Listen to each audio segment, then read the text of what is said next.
Boom shakalaka. What's up, everybody's? Man. So, if you saw the couple of videos that we've been posting about our upcoming move to Paraguay, the most frequently asked question that I've heard over and over and over again is, are you excited? And man, you want me to be honest?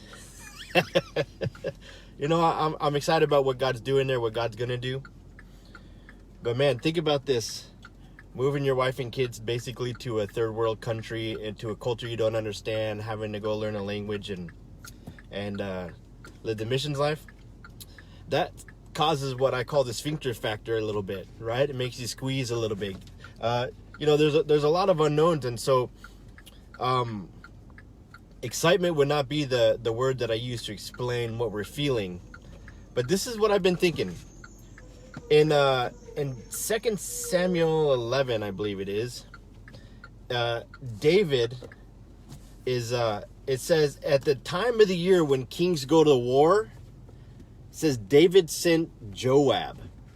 And think about this. So at the time when kings go to the war, it says David sent someone else. You know what happens right after David sends someone else to do the job that it says that he was there to do? It says the time and year when kings go to war. So instead of David doing the thing that he's supposed to be doing, the place where God has him in, he sends someone else. You know what happens right after it says that about David? That's when David is hanging out in his palace and he sees a lady taking a bath on her roof and commits adultery. All kinds of bad things happen. He ends up having the husband of the lady that he committed adultery with murdered. I mean, it was a bad time. So think about this. The most important place for David to be at was the place where God was calling him to be. It was in the time of the year when kings go to the war. He should have been on the front lines. And man, the front lines of the battle, I mean, you could die there, right? That's the thing, man. You could die there. I'm sure David had a good army, a good general. And so he says, I got good people. I'm going to send them to do my work, and I'm just going to hang out here in the palace and enjoy the delicacies of living that high life in the palace, right? The only problem was he had a role to be somewhere else. And because he wasn't living where he was supposed to be, all kinds of problems started.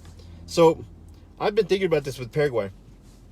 No better place to be than right in the center of where God wants you to be, right? Doesn't matter if it's going to be hard, it's going to be difficult, you got to go learn a new culture, new language, whatever. All that stuff pales in comparison to just staying and doing the comfortable thing.